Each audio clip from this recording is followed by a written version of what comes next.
Okay, so I'm going to go ahead and get started. Today's agenda, we hope you're really excited.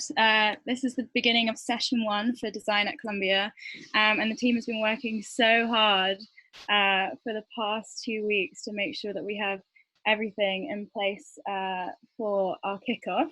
I'm going to begin just by going over kind of what this is, what we're doing for anyone who missed the community kickoff 2 weeks ago. And then we're going to start, getting into the design sprint, getting into the prompts, and then followed up by workshops.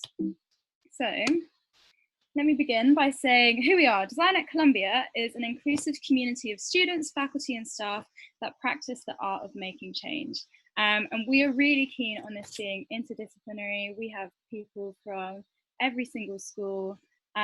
We have people from across the years. There are incoming freshmen, there are alumni, there are grad students, current undergrads. We have a really diverse interdisciplinary mix, and we're really, really excited about that. So the team behind Design at Columbia, we've got Perrin Anto, who's, how about I let you introduce yourself, Perrin? Oh yeah, sure, why not? Cool, awesome. I just wrapped up my engineering degree, go C's at Columbia. Originally came wanting to do quantum computing, found design instead, oopsies. And now I'm an interaction designer at Google, so just like living, breathing design every day. Amazing. I'm Laura Block. I also just graduated from Columbia College. I majored in English and dabbled in computer science. And now I'm working on this and trying to pivot from the advertising industry to UX. Hey, I'm Lydia. I'm computer science faculty. I teach the user interface design class, but I try to collaborate and work with as many non-computer scientists as possible. Hi, I'm Mark. I'm computer science faculty at Barnard, and I focus more on design for programmers, but that's also part of this world. Amazing. Thank you, guys. So what is Design at Columbia Summer 2020? So we are going to guide you through the design process on a 6-week scoped project. This is the beginning of session 1. We're starting today. The final day will be July 3rd. And then we have another session that will be running in the second half of the semester of the summer, which will look a lot like this with some added components. You're free to join both or either. And yeah, we're really excited to start session 1. We will be posting, or have already posted, the syllabus on designatcolumbia.com. And that's going to be updated weekly with more details on what that week is going to look like, including workshops and your deliverables for that week. So what are we going to be doing? What is the design process? We're going to be following Google's design sprint methodology, which they've broken up into 6 phases of understand, define, sketch, decide, prototype, and validate. The reason it's presented in this kind of 3-tiered diamond infographic is because it relates to the phase. We're broadening out for understand, and then we're coming back in for defining, broadening out for our sketches, and coming back in for to decide. And at the end of the 6-week sprint, we hope to have, we hope all of you will be able to present a really cool design project that you can add to your portfolio. And with that, let's get on to session 1's design prompts. Awesome, yep. So we've thrown together some prompts to help you kind of have ideas for projects. I'm just going to go over these super quickly.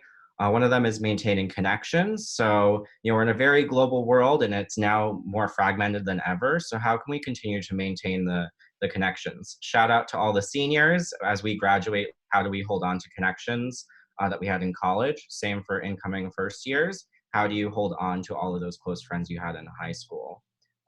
Digital well-being, so increasing awareness and mindfulness around technology. I'm on this for like so many hours a day. It's ridiculous. It's scary what my screen time is.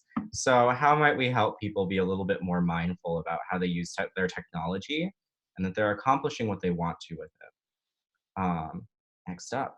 Cool, we've got some COVID-related prompts if you want to work on that this summer. One is mitigating behaviors. So, it's really hard to sometimes understand what is a contagious behavior in especially like public, going into grocery stores. How do you stay safe? So how might we design something either digital or physical to help mitigate behaviors that could be contagious? And also establishing routines. If you vibe with me on this one, I wake up sometimes at noon. My sleep schedule's super off. So without kind of leaving the house every day, how might we help people establish better routines during quarantine? Some Columbia prompts, if you're a Roar Lion Roar fan. We have the shuttle service redesign. It's a super, super, super useful resource for students to be able to hop on the bus and get across Morningside Heights. We've kind of noticed that it's an underused resource though, and not well known about. So how might we make that a super easy process to use our bus? And also student services. We have SSOL, Virgil, Culpa, different system for paying. Student services are super fragmented at Columbia, and how might we create a streamlined service, either for one of those products, or what would it look like to combine them into one service? And lastly, feel free to bring whatever you want to this summer. It is a 6-week design process, so we're totally open. We got redesign your favorite app or your least favorite app. Look at some pain points and improve it. Or bring your own idea or startup. Or if you're working on a startup this summer as employment, feel free to join us for all of these workshops and kind of project kickoffs. So we're totally open to whatever ideas, whether or not it's data visualization that you want to work on, or super design heavy, or you want to be front end heavy or artsy heavy. We're totally open to whatever you want to bring through the design process. Great, thank you, Perrin. So we want to emphasize that the sprint is open to individuals and teams. We are going to create a space for you to find team members, but don't feel that you have to. If you are going to be in a team, we suggest no more than 3 people, otherwise it just gets a bit confusing. Nobody likes really fragmented group work, and we want you all to have ownership of the design process and really make an impact on your project. We've added some more details to the weekly agenda. So every Friday we're going to have our project meeting for 30 minutes, which is kind of what this is. In a second we'll be launching the design sprint, and then you'll get a feel for what that looks like. But that's going to be 30 minutes starting at 1 p.m. EST. There we're going to be sharing our project progress. So we'll be sharing some of your deliverables, and we'll also go into what that looks like, as well as launching the next stage in the design sprint. We really, really would love for you to attend and prioritize the project meetings, as that's where kind of the crux of the community is and how we're shaping the design sprint. After our project meetings, we're going to have 2 workshops, both 45 minutes each. They're going to be quite interactive, pre-professional, really getting you thinking about how are you going to do what you need to do to deliver this week. And they're really going to be focused on skill building. On Mondays, we're going to have open design jams. They're going to last 90 minutes, and we'd like you to think of them as a virtual creative studio. So it's a place where you can log on, you can log onto the Zoom call, you can co-work, you can get design feedback. And we haven't set a global time for that. That's actually going to run within your time zones. And I'll be talking about time zone slacks in a minute. But we've introduced the idea of jam leaders. We're going to have leaders within your time zones who are in charge of running those jams, who are going to be there to support you and point you to where you need to go, which will be very exciting. And then finally, we're going to have mentor office hours, where you'll be able to schedule time with the mentors that we've recruited and get some feedback on your project. So more Slack channels that we've added. We've got time zone Slack channels. So in a moment, I'm going to share those. Please join the design community in your time zones via Slack, and that will be your space to find jam links, to talk to people who are living and working on the same time zone as you, which is very, very important for such a global community. And then we've also introduced project Slack channels. So once you have decided on whichever prompt that you want to explore, or maybe while you're exploring, join these Slack channels. You can find people, share ideas, find teammates if you want to work in a team, and ultimately get feedback as the summer session progresses. So these are the time zone Slack channels. Don't worry about memorizing this right now. If we're going to send out this information afterwards so that you will be able to join the Slack channels that is relevant to you. We've got our jam leaders that we have so far recruited. We are recruiting more of them, depending on how big your time zone is. But these are the people who are going to be there to host your design jams. Cool. Yep. And as Laura's mentioned, here's our project Slack channels, session 1 dash. So this is specifically for this session. Go ahead and join them all. They already have the how might we statements in their descriptions. So there you can find people who are working on a similar thing to you, or look for team members. And again, bring your own startup or bring your own redesign. Feel free to join those if you're working on something different and cool. Amazing. So, and with that, we are going to launch phase 1 of the design sprint. Yes. So phase 1 is called understanding. Why do we need to understand? Well, as Charles Kettering once said, a problem well stated is a problem half solved. And that's really kind of the guiding principle of the understanding phase. We want to make sure that we are not trying to answer the wrong problem and putting 6 weeks of work into something that doesn't need to be solved, or something that is not the most important problem that needs to be solved. So how do we understand? Why do we understand? In a nutshell, the understanding phase is used to create a shared knowledge base across your team, client, and stakeholders. So if you're like Perrin, for example, and you're working on a project at Google, you're going to be working in a team, you're going to have clients, and you're also going to have stakeholders. And it's important to have everybody on the same kind of base level of understanding of what your problem space is. Right, with that, we have business questions to human questions. It's really tempting, and what ends up happening a lot is you are thrown with a business question. Business-centered goals aim to achieve financial operational outcomes. They're normally to do with, we want to increase sales by 30%, or we want to, achieve some kind of operational goal. And that's not really aiming to solve a problem for a user. That is aiming to increase the money in our pockets, which is not going to help the user.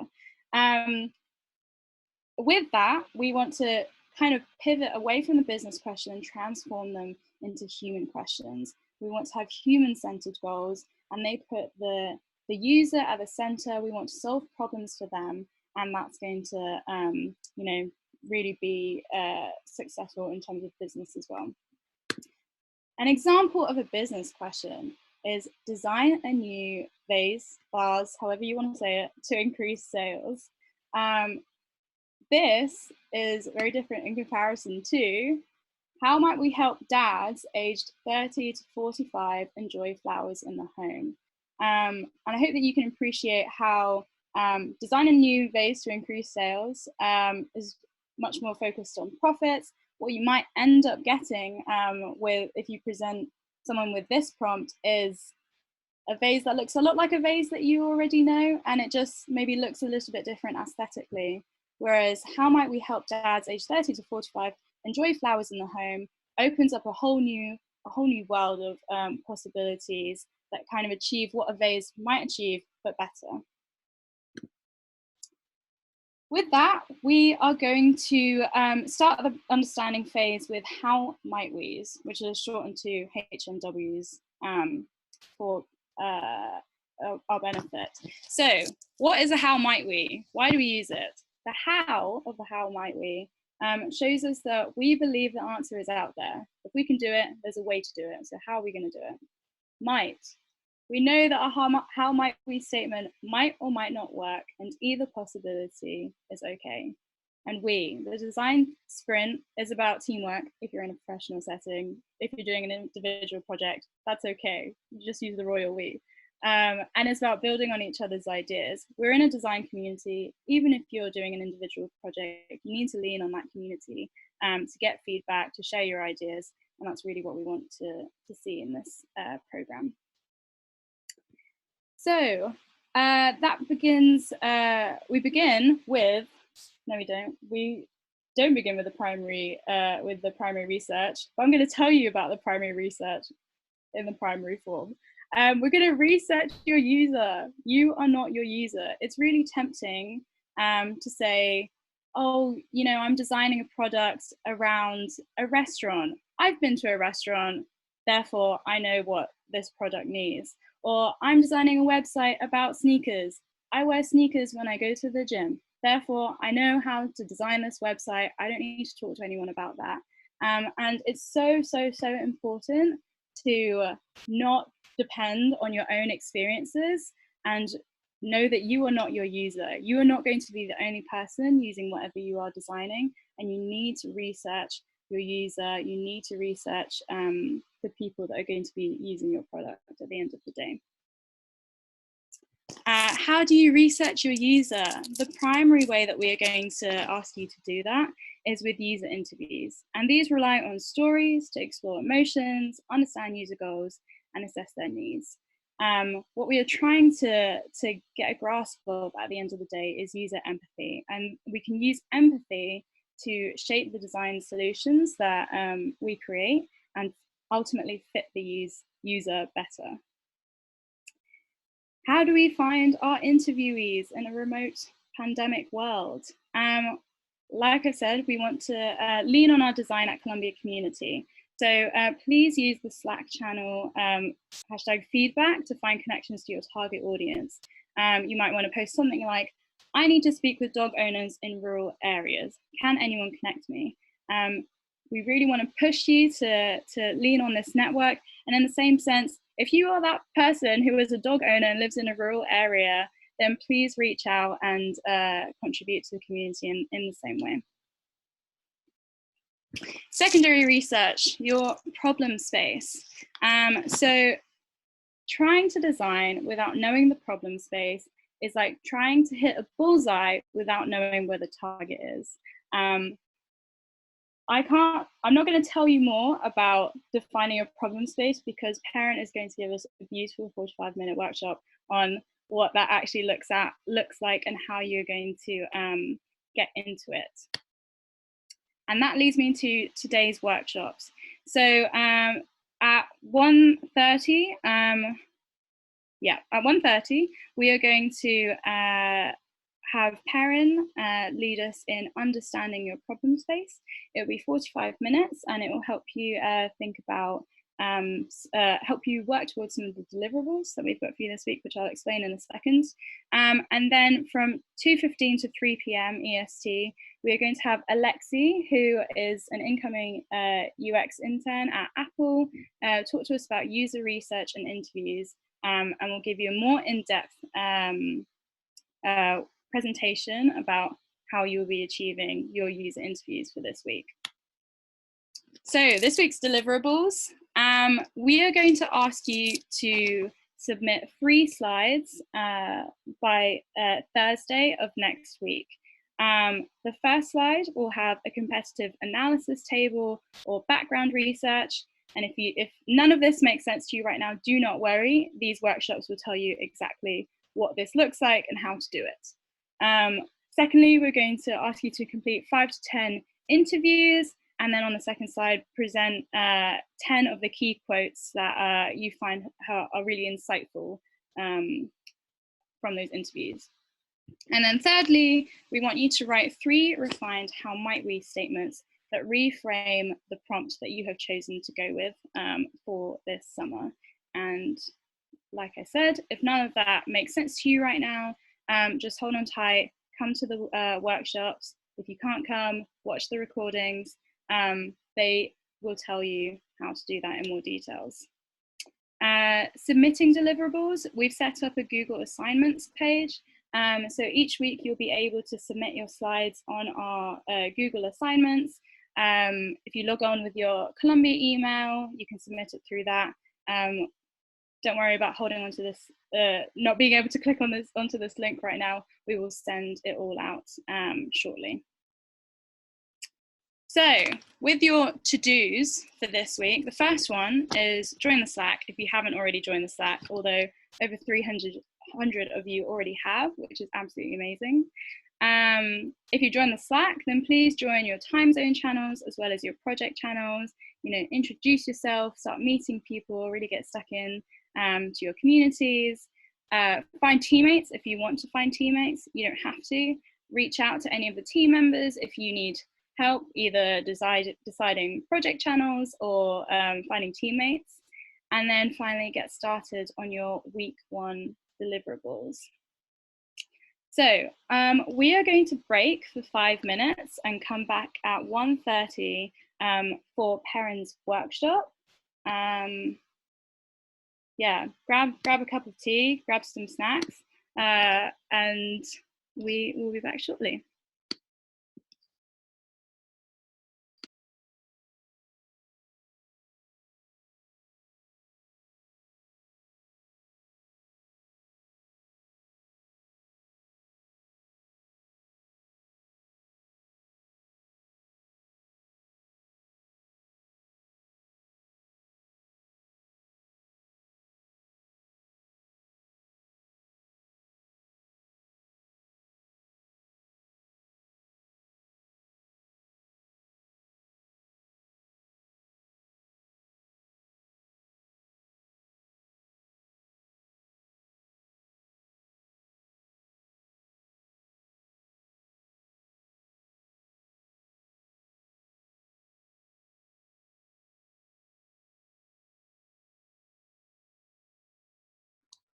Laura, do you want to put up the to-do list? We've got a few minutes. Maybe they could join the channels.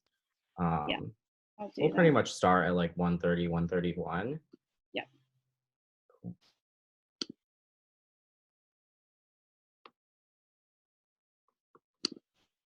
And to address some of the questions coming up, hopefully this is helpful. What if we don't have a Columbia email yet?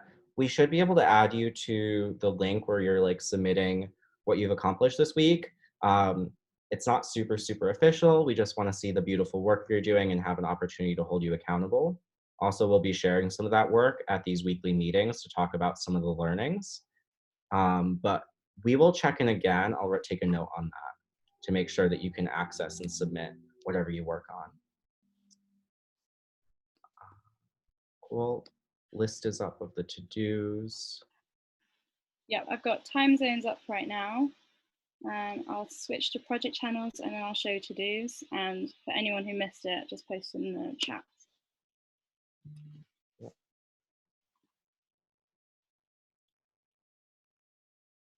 I think we're trying to figure out how to share the slides, possibly through the website, but we'll at least share out the slide deck through the Slack announcements channel afterwards.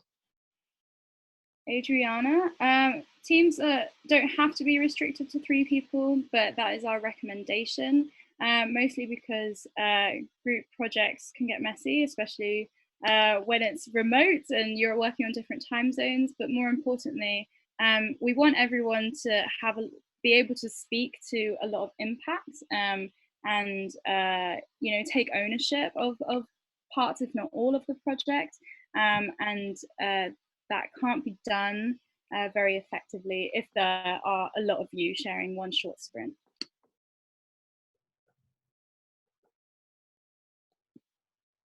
Ooh, love this little break / Q&A. I like how that works. Yeah. I'm gonna go ahead to to-dos now. Here we go. Ta-da.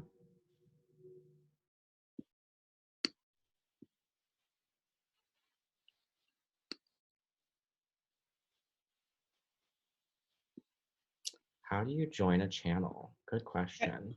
Rohin, if you're on Slack, on your left-hand side, there's kind of a menu, and about 1/3 of the way down, it should say channels.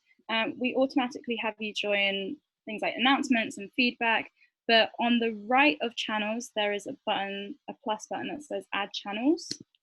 And if you click browse channels, and then you type in the channel that you're looking for, or just scroll down, you'll be able to find them all.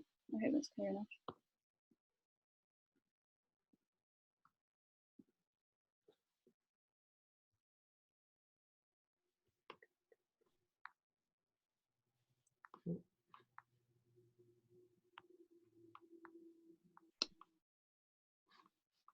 Does anyone want to see any other slides before we continue with the workshop? I have a question. Yeah, go ahead. I remember hearing something about a link for these deliverables, but I don't remember what that was. Yes, don't worry about getting the link to it just yet. We're going to be using Google Assignments. It's kind of a subsection of Google Classrooms. We'll make sure to send out all of the relevant links and information that you need after today's call. But yeah, that will be more relevant towards the end of this week once you've completed your deliverables. Sounds good. Thank you. No worries. Good question, though. Also, everything that we send out, we'll be sending out over Slack, not over email. Slack is going to be the primary communication channel. So make sure you are on that Slack to stay updated. Slack and the website. Great. Perrin, would you like to share your screen? Yep. Give me 1 second.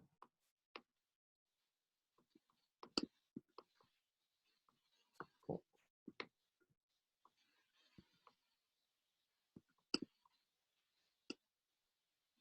You can see my screen all right, right? Yeah, we're good. Cool. Well, let's get started. It's 1:31. Oh, 1:32 now. Cool. So understanding your problem space, kind of like the workshop over Zoom. So we understand that the start of a design process can be super intimidating. As someone who just started in design like 2 or 3 years ago, I totally empathize if this is your first design sprint to go through. It's like, oh my God, where do I start? So the overall kind of agenda for today is to give you some different steps on like how to get started, how to feel confident, and some different kind of case studies and examples of how to get through the design process. So we'll go through some how might we's, we'll talk a little bit about research and competition. And as I said, I'll give a few examples of some experiences I've had along the way to help out. So to start off, the how might we statements, the magical statements of design. These are super, super, super helpful for framing the problem space that we're going to serve with our designs. It's kind of like, see it as like a kickoff for exploration. And so get excited by your how might we statements. And to kind of create a statement, you want to make sure that it is broad enough. You want an opportunity to explore the space, the problem space you're going to tackle over 6 weeks. At the same time, like you don't want it to also be too narrow. So you don't want to be like super, super broad. You don't want to be too narrow. There's kind of this Goldilocks kind of scenario with these how might we statements. That sounds super confusing. So I've got some examples here. We've got messy ice cream cones as we enter into summer and we all have some ice cream. You know the feeling of having a cone and everything drip on your hand. So this kind of potential problem space, we've got too narrow. How might we create a cone to eat ice cream without dripping? This really constricts the problem space that we're looking at to specifically a cone, and the problem being the dripping of the ice cream. On the too broad end of the scale, we have how might we design dessert? That leaves a lot of questions for the problem space. What dessert? Like, what is the problem with the dessert?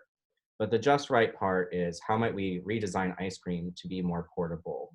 So you can kind of see a goal here. Without really restricting to a specific solution around a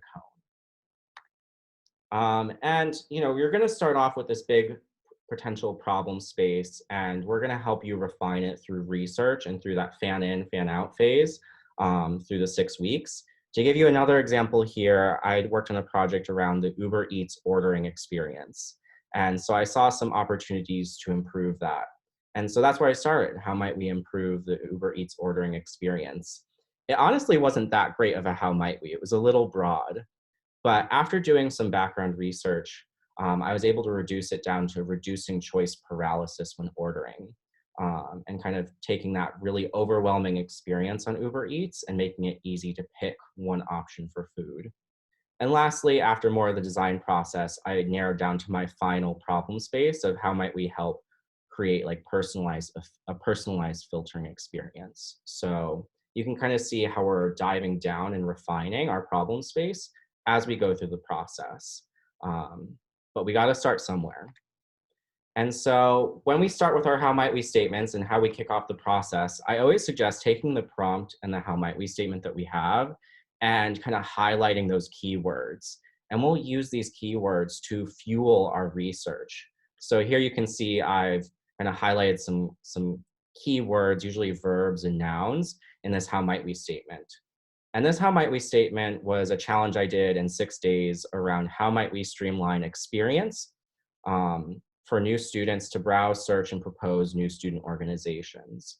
And it was really focused around student orientation. So as someone who's been a previous student and an orientation leader, I kind of noticed some keywords here. And I just started brain dumping all of these questions, like how much engagement is there right now? Where do students go right now to find different student clubs? What is the orientation experience like before students arrive on campus? We want to have you brain dump, that's the word I use, as many questions as possible to really get an idea of the full space and all the things that you can discover. Also, put down questions that you think you know the answer to, or you even know the answer to, because you're coming in with some assumptions as someone, maybe with a relationship to the problem space. And by kind of putting down every question, you're making sure to denounce those assumptions and kind of confirm or kind of take that through a hypothesis-like process. So again, just take some keywords and just brain dump a bunch of questions. And kind of with these questions, this is where we go into research. So we get to start, doing some primary and some secondary research. The key difference between this is primary is usually self-conducted. You're usually going out with users, and this can be kind of timely. The other side is secondary research. This is usually conducted by others. So going online, looking for different background research and different statistics, seeing what people have researched in this area before. And this is usually typically really quick because you're just Googling. A quick example for the digital well-being group, secondary research would be looking into wellness around technology, looking in for statistics around how much people use their phone and how that affects them in their day-to-day lives. There's definitely tons of research on the internet around that. Versus primary research would be more going out and talking to the users and asking them like, how do you feel about your screen time? So that's kind of the difference between primary and secondary. And what's the order with this? We usually suggest doing secondary first, primary second. I know that sounds super confusing, but just think about secondary is this fast kind of process that you can do by yourself. And this can help add additional context for the problem space that you're looking into. And then when you go into primary research, you kind of have a background to get more out of that primary research, get more out of the interviews that you're having with users with a proper context of the problems that they're experiencing. And so again, background research, do some Googling, find some statistics, take an hour just to Google everything about your problem space, whether or not it's digital well-being or maintaining connections, read articles, take notes. It's likely that someone else has done research around an opportunity area, because if this is a problem we're solving, probably enough people have had it for someone else to do some research on it. And next up, we're going to get into competitive analysis. So this is kind of a really exciting topic for me. I really love competitive analysis and the power that it has beyond just kind of desk background research. So competitive analysis is just synthesizing information about your competitors. Usually this breaks down into features, strengths, and weaknesses of different types of competitors. And so where do you start with a competitor analysis? Just throw together an Excel, a Google Sheets, and start capturing and Googling what competitors exist out there and who's already trying to solve the problem that you're aiming and targeting towards. And specifically, we're going to talk about direct competitors first. So these are competitors that are that are solving the same exact problem as you. So usually they'll have a set of features similar to what you're thinking of, and they'll have a similar user base to who you're aiming to solve for. And so more examples. For the same kind of orientation prompt that we talked about earlier, this is a direct competitor analysis of some different orientation-focused kind of app companies. So here you can see I did some research into each. I actually think I wrote in here that I called some of them. I tried calling the people that run it and like tried talking to customer service to get an idea of what features they actually offer. And I started to see an empty kind of part in the feature set around club platforms. Like everyone was supporting orientation from the orientation aspect, the events aspect. One even put in a nice page for resources, but none were supporting the club experience as you get onto campus. And so I went out and I did more competitor research of kind of the current solutions. And here you can see searching and browsing and proposing and seeing all of the crazy options we have here at Columbia for finding clubs or proposing clubs. I didn't know that we had like 4 different student governing boards that approve clubs. I'm actually still pretty confused after researching this for a while. So it was really insightful to dive deep into this before going out and doing some interviews. Also, one last thing, you don't only have to do research on the internet, you can also go and try and immerse yourself in an experience. So I walked around campus as if I was a new student and kind of immersing myself in that experience. And I started taking pictures of all these posters and getting an idea of the overwhelming sense of how am I supposed to find the perfect club for me out of this long board of crazy posters. And so, you know, this kind of competitor analysis here really helped base myself in the student experience before going out and talking to students. Another kind of example, I love examples, is this was one helping with kind of reviewing menus. I think it was around like menus with different languages on it. And so this person went through this competitor analysis and really nicely created this table that has kind of the competitor, platforms that they offer, clear feature overviews, and the strengths and weaknesses. This is usually pretty key with competitor analysis to hop into those strengths and weaknesses, and that will help you find opportunities to solve more problems. One more type of competitor that you can look at is indirect competitors. So these are just companies that are solving a similar problem, but for different user set. So we'll go into yet another example around kind of orientation, student events, and student clubs.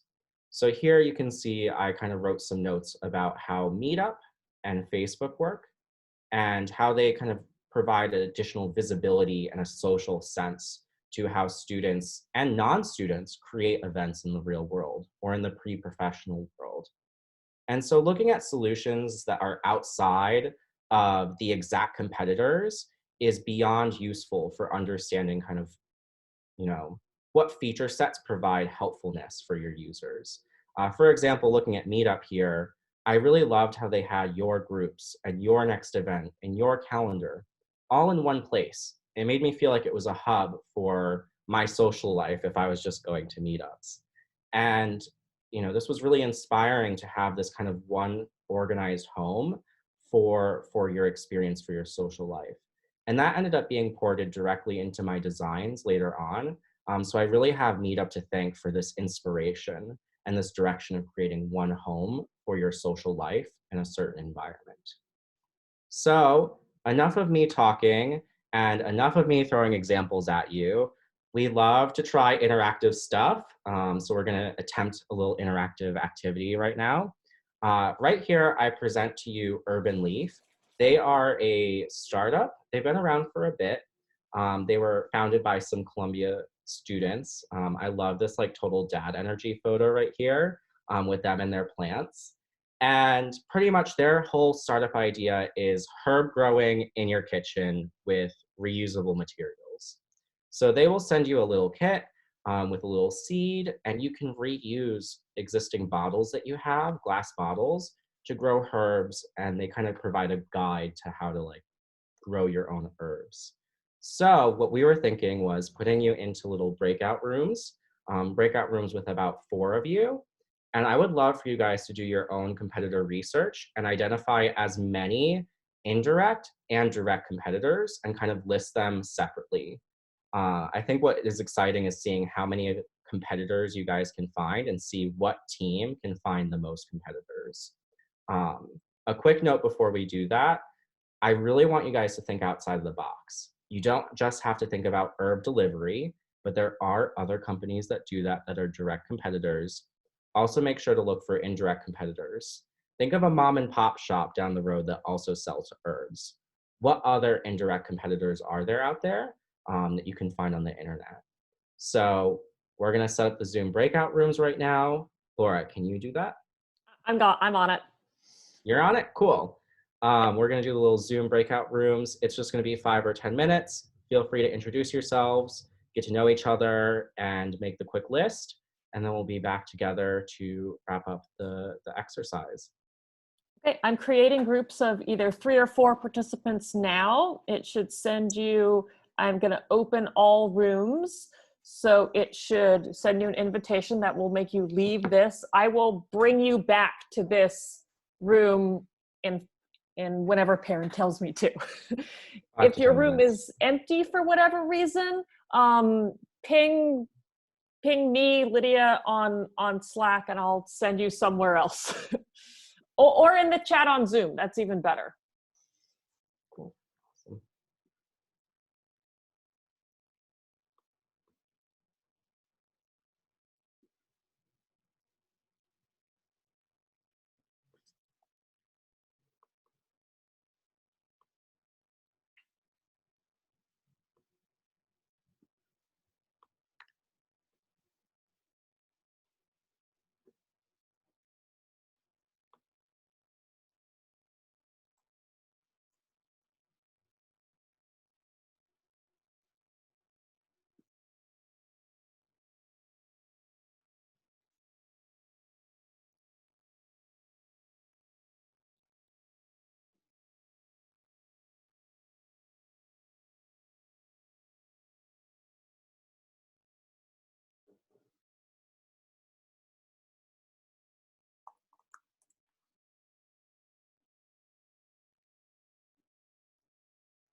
Perrin and Lydia, do you want to send announcements out to everyone about what they should be doing as a reminder?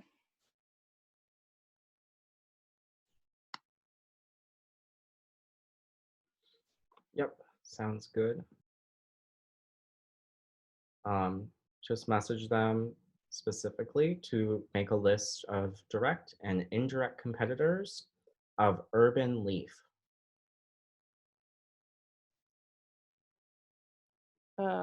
On Slack? For breakout room announcements. Oh, got it.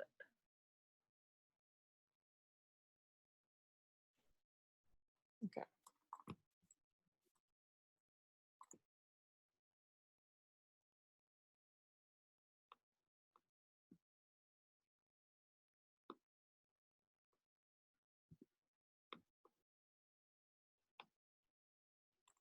So sorry, say that again. I'm just going to write it down.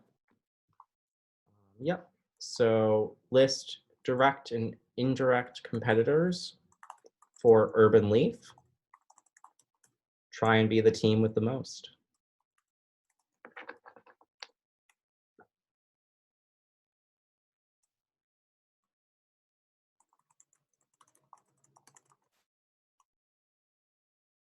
Okay, got it.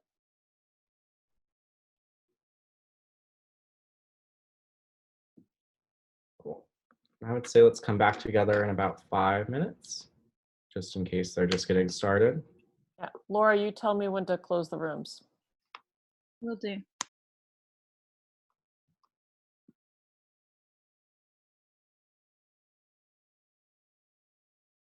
We got assigned to rooms and we didn't go to any of them. That's okay. They'll survive.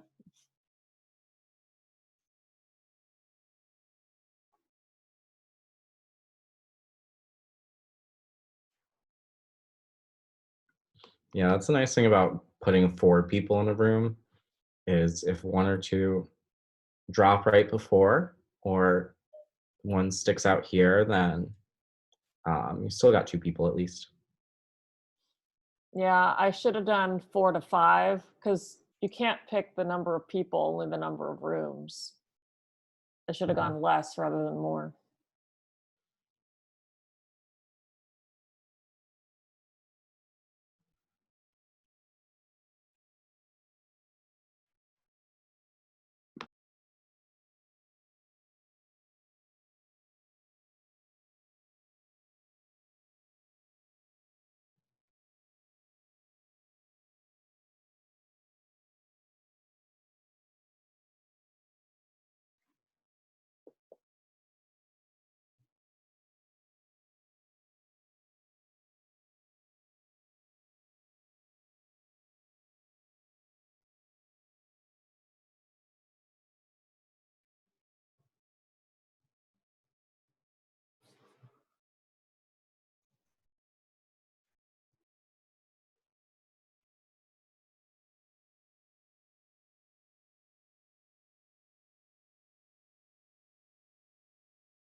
Send them a quick note that we'll be returning back in about 2 minutes.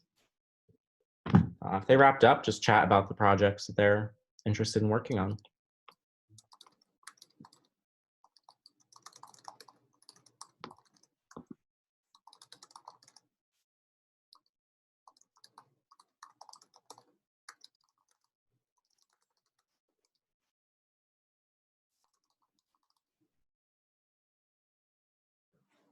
Done.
About 1 minute until we lock up. So maybe ask people to come back because I think it gives them a 1 minute timer countdown thing. Okay, I'm just going to close all rooms and that's what it does. Yeah. Perrin, do you want to share your screen again? Oh, yeah.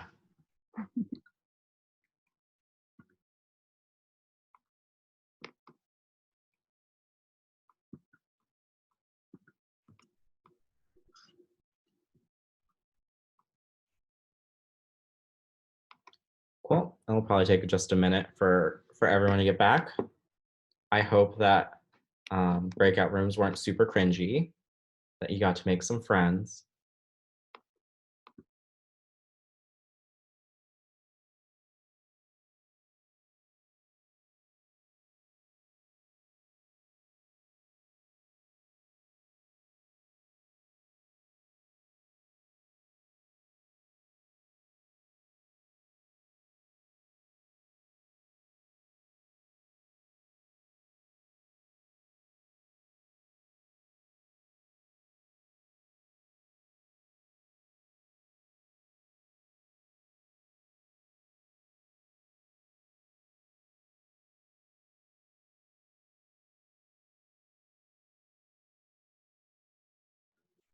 Righty. It looks like we got most people back from the breakout rooms. As I said before, I hope the breakout rooms were enjoyable and that maybe you guys got to make a friend or two. Or I hope it at least wasn't super cringy. We'll have feedback in our feedback channel afterwards if you want to give any feedback to us. But most importantly, what did you guys chat about? How many competitors did you come up with? Did anything surprise you? I would just love to learn about kind of the discussions that you guys had and what you learned from it. Yeah, all right. Yeah. I think I can unmute the person with their hand up. There we go. So one thing that my group said that was kind of like that I found surprising because I didn't think of it is that like an indirect competitor could be just websites like BuzzFeed or Home Depot that offer articles on how to grow your own herbs or tutorials on YouTube. Right, definitely. I absolutely love kind of the out-of-box thinking of like a competitor doesn't even have to be a service per se, but it could just be an educational resource. Thank you. All right, Caroline, I think I've unmuted you. So, should I just list what my team like came together with, or should I just bring up one? Or why don't you say what one surprised you the most? So one surprising thing that we like that at least was to my attention was school, like parents of children, at least in my school, and they also had this experience. We had like plant sales and also like growing projects, which may also be which may also bring this into the household in general. Right, definitely. I love that. Cool. All right. There. Wow, so many hands. I'm just gonna start unmuting you. If you got your hand raised up, feel free to go if you want to speak. Maybe this will work. I guess I was surprised and also unsurprised by how far-reaching Amazon is. Yep. 100%. Yeah, Sorry? I was going to. Oh, I'm sorry. Oh yeah, I was just gonna say. Oops. Go for it. You got it.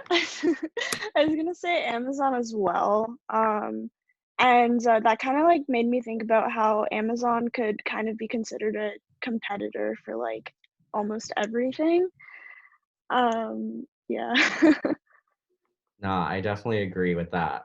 It's crazy how far reaching Amazon is. It's really going to be interesting to think about the opportunities, though, that a company like Urban Leaf has to offer a more personalized experience or a more curated experience. Because Amazon does everything versus Urban Leaf does one thing really well.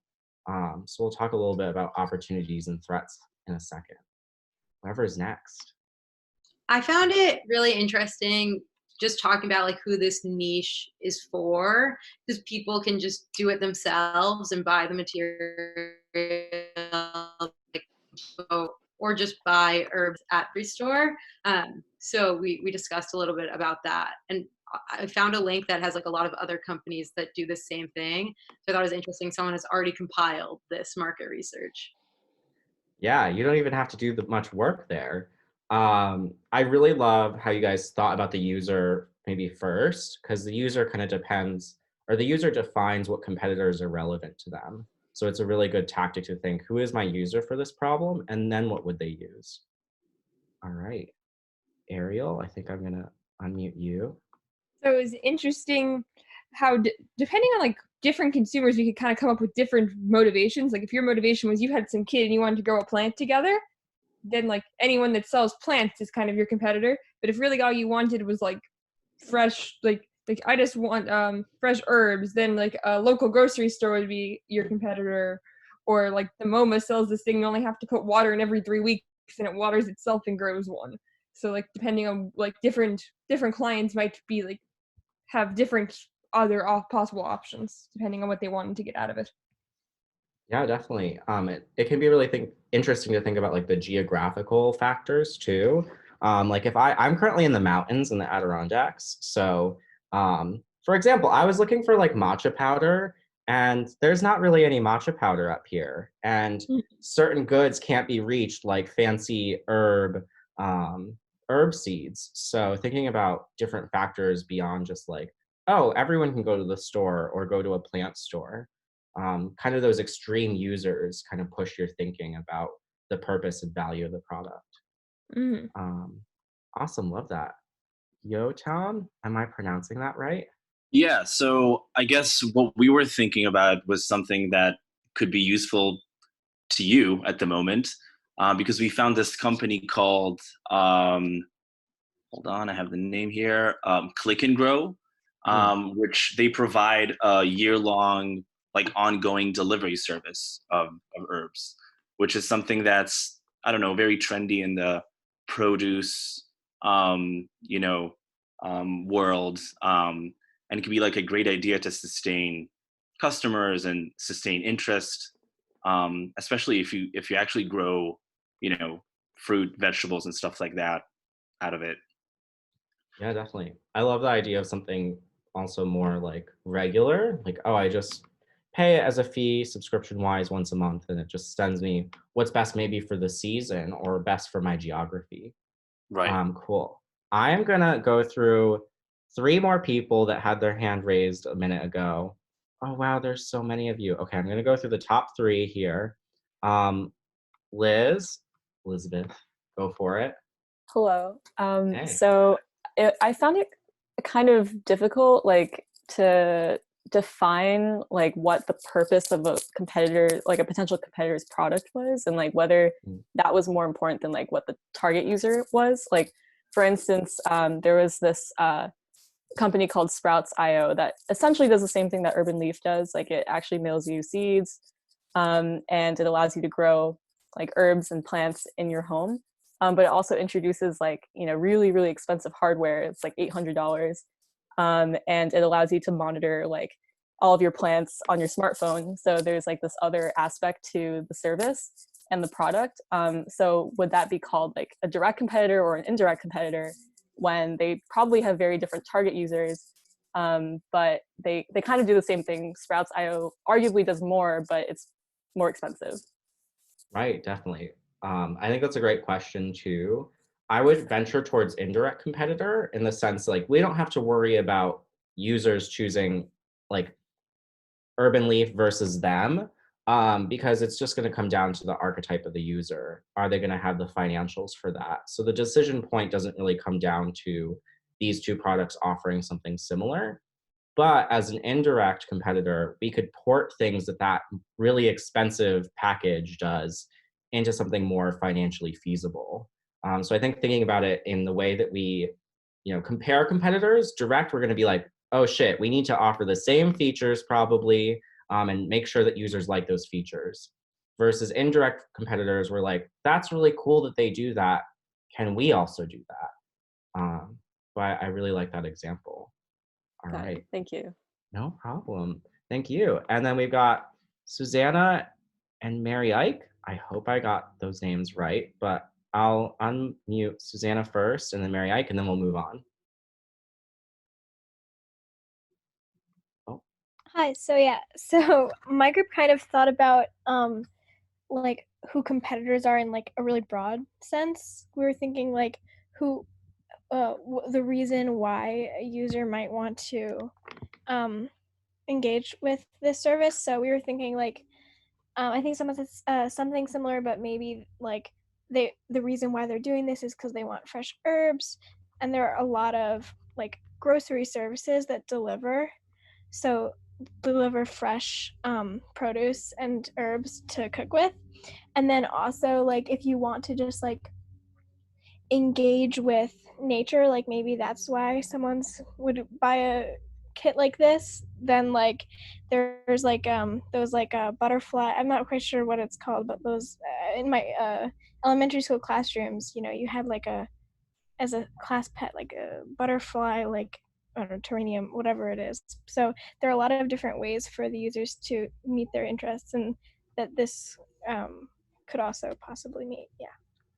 Yeah, definitely. I love the idea that, you know, maybe the purpose isn't to grow herbs, but to foster something in nature. So the meaning to a user could be a lot more than the features that a product offers. And then lastly, Mary Ike, am I pronouncing that Hi. right? It's Marika, but don't worry about it. It's like I have a very weird name. I vibe. I'm Perrin, so I get you. Good. Go for it. So what my group talked about a little bit is the idea of urban gardening and kind of thinking about what this herb growing company is really trying to sell. It seems as if a big part of what they're selling is actually the knowledge of how to grow these herbs. So an urban garden community or even YouTube could be a competitor because they provide the same knowledge for free. So yeah, that's what we talked about really briefly. Awesome. Yeah, again, I love the idea that YouTube is a competitor and that the value that is offered here is education. And that's like the core feature is education, not a plant in your kitchen. Cool. Well, I absolutely loved all of the conversations that you guys had, some of the insights that you pulled. I think even just pulling together some friends to jam and do some Google deep dives on whatever problem areas you focus on and just having a chat about them. It is a collaborative process, and it's always just so useful to bounce ideas off of people, even if it is something so simple as Googling your competitors. So never be afraid to pull in some collaborators, even if they're unfamiliar with a certain area. Cool. So kind of the last thing to wrap us up is I wanted to go through a little case study of a project that we did here at Google to show you how competitive analysis really influences our product thinking in a larger company, and to kind of demonstrate some of the values that you know you've learned here, the basics of competitive analysis. This is it in practice, and this is what you could do in the next week as well. Ooh, how do I get to, there we go. So last summer I was on Editors, which is Google Doc Sheets and Slides. And I was given a starter project for my first week or two to improve our onboarding. Yeah, my email is bowtieguy@google.com. Anyways, I didn't realize I gave that away, oops.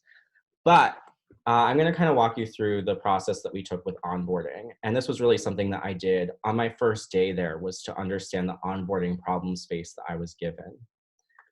So this is kind of our how might we, you just put how might we in front of this, like how might we onboard new users into Docs editors with engaging content that communicates the core value of each product and jumpstarts productivity. So you can really see in this how might we that we have some values, like communicating core value and jumpstarting productivity. Those are kind of some goals that we have, but this how might we statement here does not at all define what the solution is going to look like. So to kick it off, we did some background research and some competitor analysis of some of our top 3 competitors. And I'm just going to go through Dropbox. I won't go through the whole deck here. But also, this was a really cute GIF. Unfortunately, I couldn't transfer the GIF over.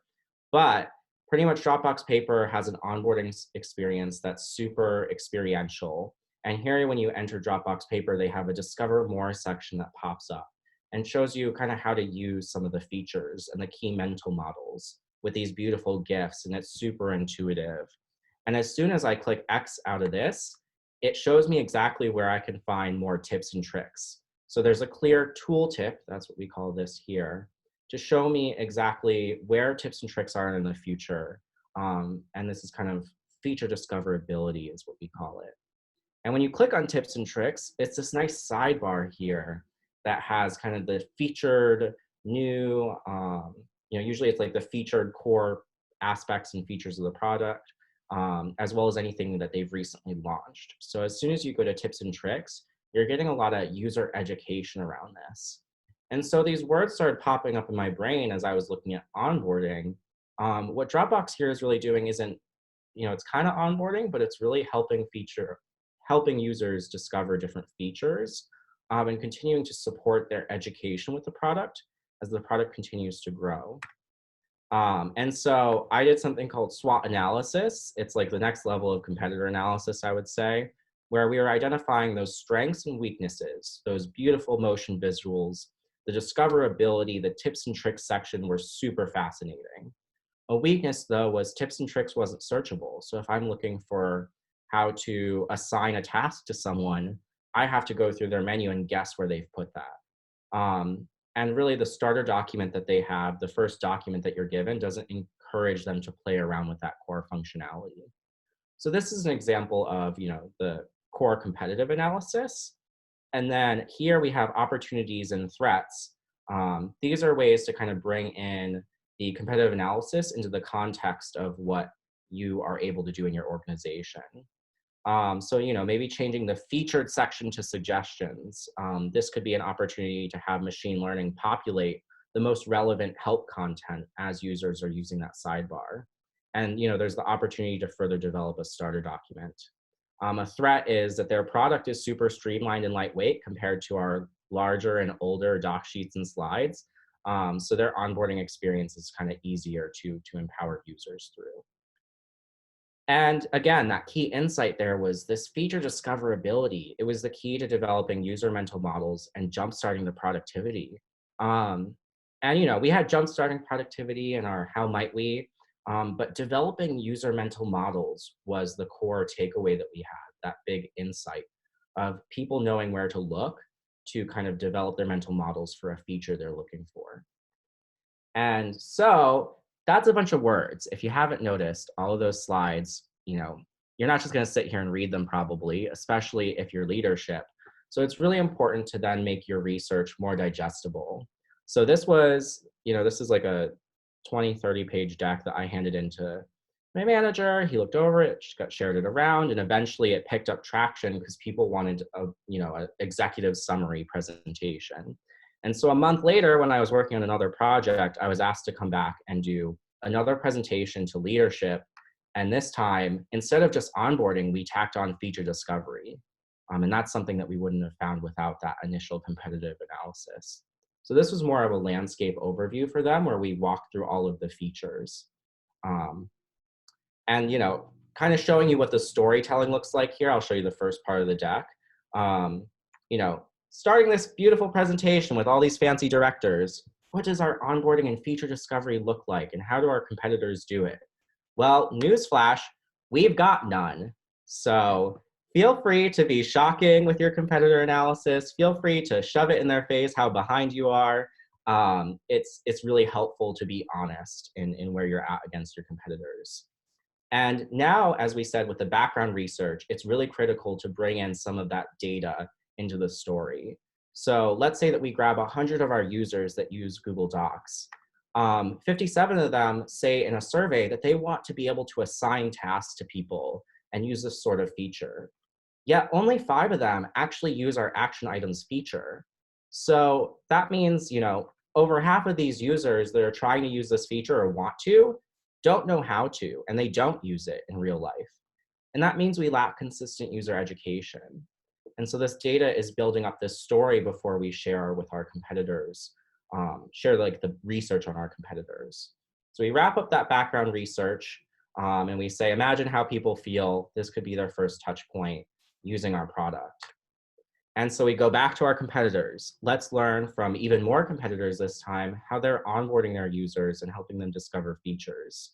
I won't show you all the slides with all the GIFs and the craziness, but what was really important was we identified patterns and we really synthesized what features were being offered in the onboarding and feature discovery and user education realm. And so we had welcome dialogues, but there were starter documents, contextual onboarding, all these fancy words, they're just patterns that our competitors use. And so a quick overview was, cool, Dropbox is doing all of them. A lot of our competitors are doing a lot of them. And look at us, we're doing none of them. And so this really shocked our leadership to see this synthesized overview grid of, look at us, look at how behind we are. And it was really effective for getting attention. And then lastly, we had all of that text before on that previous deck, summarizing it into those key takeaways and insights here. Feature discoverability is key to developing user mental models and jumpstarting productivity. That was one of the big insights here. And so we were able to synthesize, cool, we've got short-term opportunities here to improve our onboarding, but we've actually got long-term opportunities that are more strategic and valuable to our users through the lifespan of our product that we can focus on. And so with this insight here, we kind of ditched some of the onboarding work that we did, which disappointed me, but we were able to get engineers assigned to feature discoverability and start getting some features launched to better affect a larger user base that were experiencing problems with how to use our product. And we kind of wrapped it up with a nice design philosophy of, you give a poor man a fish and you feed him for a day. You teach him to fish and you give him an occupation that will feed him for a lifetime.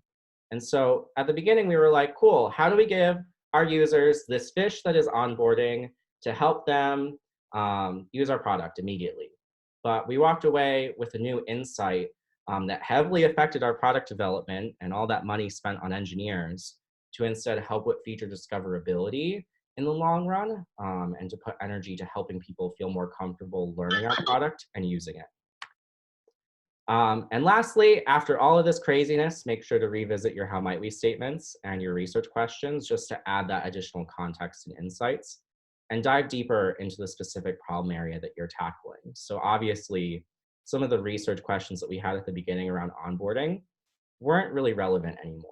So we reevaluated and kind of had a better problem area to tackle that impacted our users even more. And total summary, because this was a lot of content. I see I'm at 2:16, oopsie. Make sure to start with your base how might we question. Brain dump all of your research questions after that. Go out, Google, get some statistics, and then do your competitive analysis. Look at direct and indirect competitors, and maybe throw in some more SWOT analysis. Make sure to at least look at your strengths and weaknesses. And if you're doing a redesign, look at the opportunities and threats specific to the context of the product you're redesigning. Lastly, summarize findings and insights to make sure that they're digestible for any stakeholders you're going to share that with.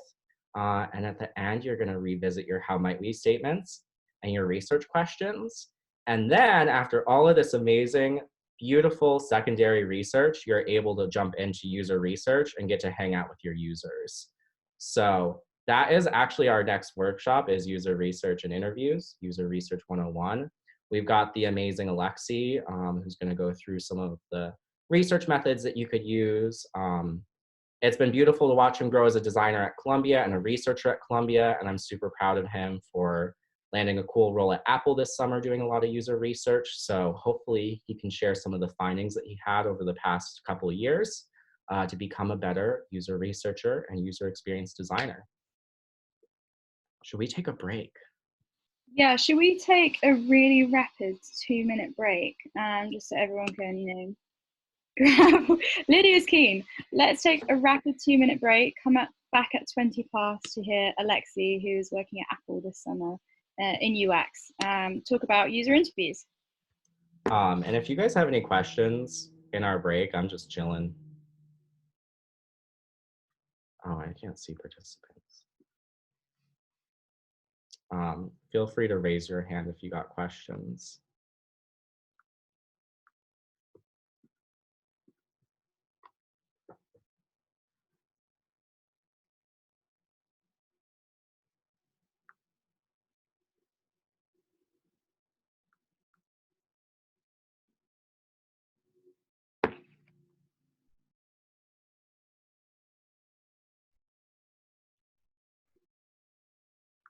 Oh, also, Aleksei, do you want me to present from my laptop or do you want to present from yours? Yeah, you can present from your laptop and click through the slides. Cool, sounds good. Thank you.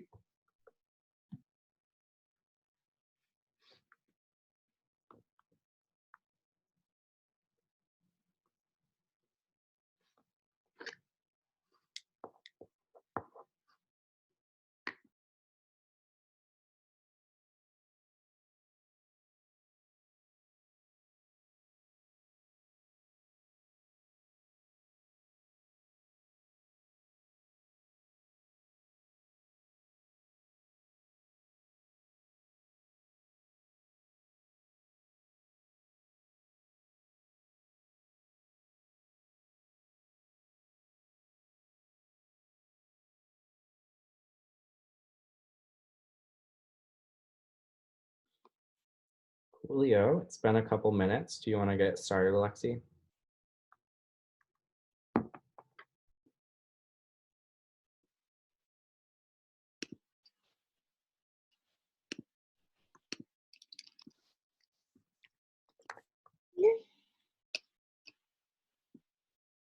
I think he's just setting up.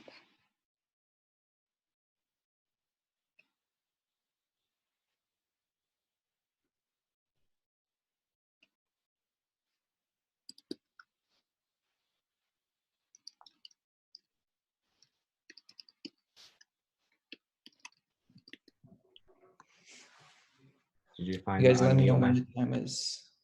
Yep, we're ready to go. Yep, perfect. So, hi everyone. Good afternoon in New York. It's 11:26 in California right now. I'm very excited to do this user research 101. My name is Aleksei Igumnov, and I will be leading this workshop for you today. I'm excited to talk to you about user research, but first let me introduce myself. I am a student at Columbia University, attending School of General Studies, and I study information science. I'm leaning towards user experience and hoping to use my skills that I'm gaining at Columbia to create streamlined and memorable experiences for the people. I'm very passionate about technology and people, so I'm hoping to bring both of them together every single time when I'm working on the project. And I become a UX researcher in less than a year, and recently got an opportunity to become intern at Apple to do user experience research. So I will give you like little overview how I got there. Everything started at Columbia, and my School of General Studies was launching a new website for its students, and they were looking for participants to test the new website. And I really like that idea, so that I get to see GS website first, play with this, and hopefully provide some meaningful insights and feedback, as well as get $20 gift card from Amazon. That was very inviting. So sitting down with my future boss, Bernard Boy, a lead user experience designer at Columbia IT, we went through usability studies. And I really enjoyed what he was doing. He was asking a bunch of different questions. He was trying to dig really deeper and get to the core of my decision-making process. He was so curious about each step that I did. So I expressed my interest in his work. And to my surprise, we actually did the interview right there on his path. So 2 days later, I learned that I got student casual job helping him with UX at Columbia IT. That was a big surprise to me. So I spent almost 3 months learning about a user experience and actually practicing building usability studies, building Columbia sites, and really enjoyed what I was doing. So I started looking for more opportunities at campus, and I learned about Design Studio, where I met Perrin, and he got me involved with Hue Lab, where we learn and practice user experience research and design. So later I joined a few classes at Columbia that made me to go through full design cycle and helped me to build my few pieces for my future portfolio. So once I grasped on UX research and understood design cycle, I decided to apply for UX research and design internships. Within a month, I applied for about 15 companies and I interviewed with 4 of them. And finally, I got an offer from Apple to do UX research over the summer, working with information systems and technology team at Apple. So what I'm trying to say here, that is everything is possible and you just should go for that. So that's it about me, and we can talk about agenda. And our agenda for today to answer the following question: what is a user experience research is and why is it so important? Get an overview of different UX research methods and prepare some of you for your first remote interview. Then we'll have time to answer your questions, and all the way at the end, we'll have a practice for you to write your interview questions. And we'll have an activity where you will conduct interviews with each other. So let's start with the user research. let's dive in. On your screen, you see the definition of user research, and I assure you there are many, many of them on the internet. So personally to me, user experience is all about catering the design of a product or service to fit the needs of the users.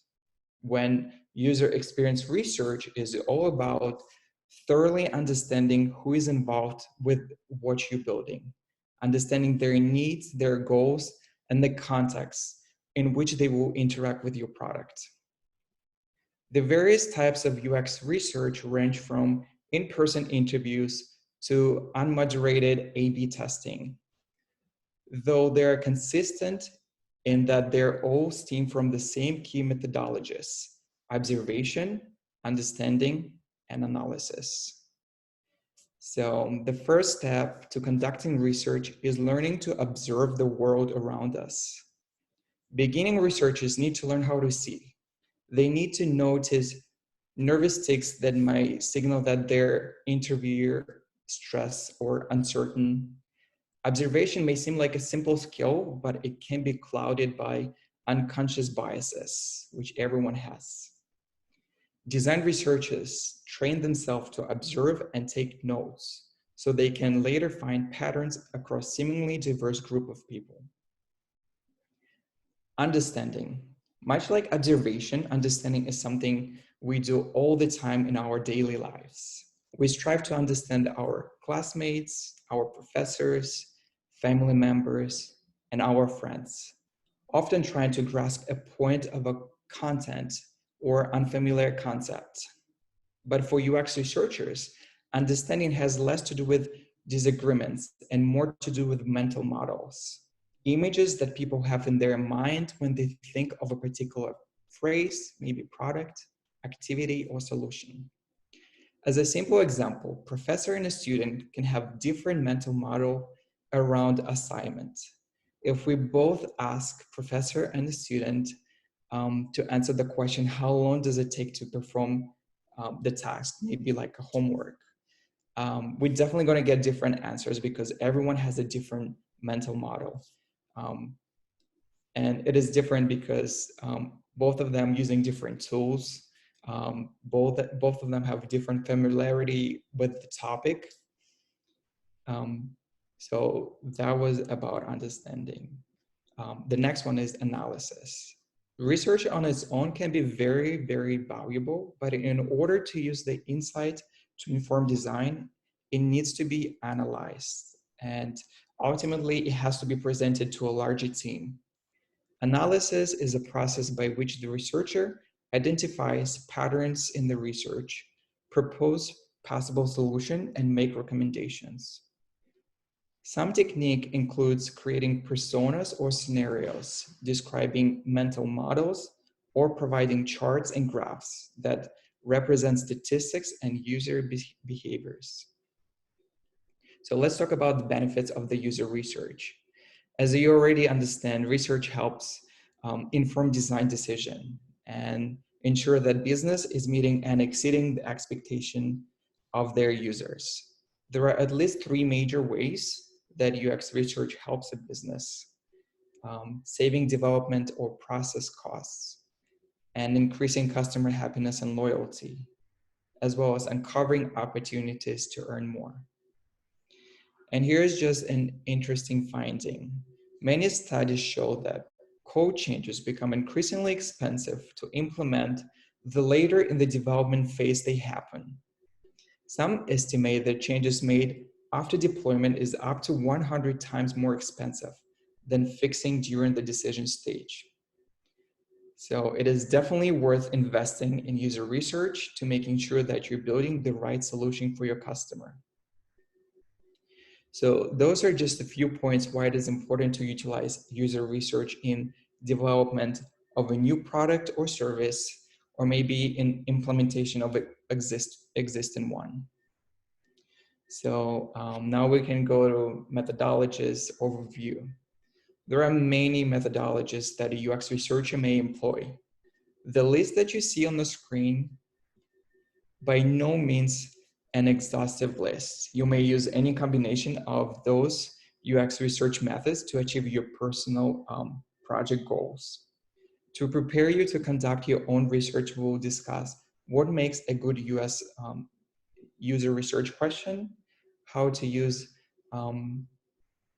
research interviews in person or online, because especially most of you will be doing it online, and what are the differences between qualitative and quantitative research.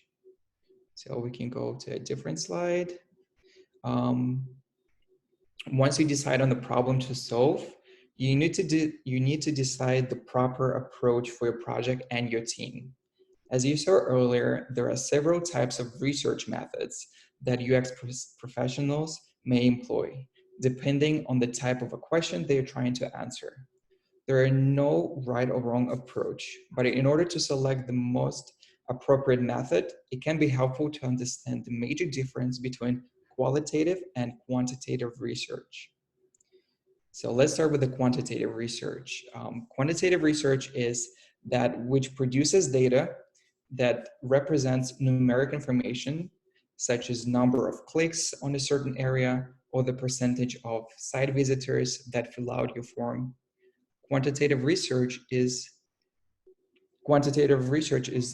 best at capturing the trends of what is happening, because normally it allows you to collect a large amount of information and data. For instance, you may calculate the percentage of support complaints that are about a particular feature or perform an A/B test where you see which of the versions of a button gets more clicks. Just as an example of quantitative research, those are card sorts, surveys, click tests, and eye tracking studies. Do you guys hear the noise, or it's fine? All right, so I guess it's fine. We can move on to the next one. I just discussed quantitative research, so we're gonna move on to qualitative. On the other hand, qualitative research produces data that cannot be expressed by numbers, such as emotional responses or first impressions. Qualitative research is often used to help uncover why certain trends are happening. And qualitative research is normally done on a much smaller scale because you need to hear directly from people. And you don't have time to talk to 100 people. You don't always have to be sitting next to them talking, but you do need to be able to have them express their thoughts directly, whether in text or verbally. Examples of qualitative research are usability tests, focus groups, interviews, diary studies, and participatory design workshops. In a few projects that I was working on at Columbia, my team utilized both quantitative and qualitative information in one research set, such as by performing a set of interviews where my team asked both open-ended questions and specific quantitative questions, such as how many times a week participants perform a specific task, or maybe how many times they open a specific app on their phone.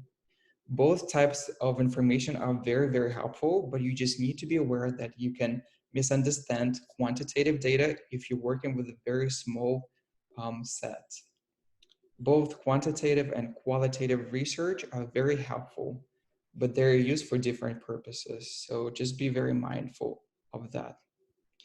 Now we can go to the first, the interviews.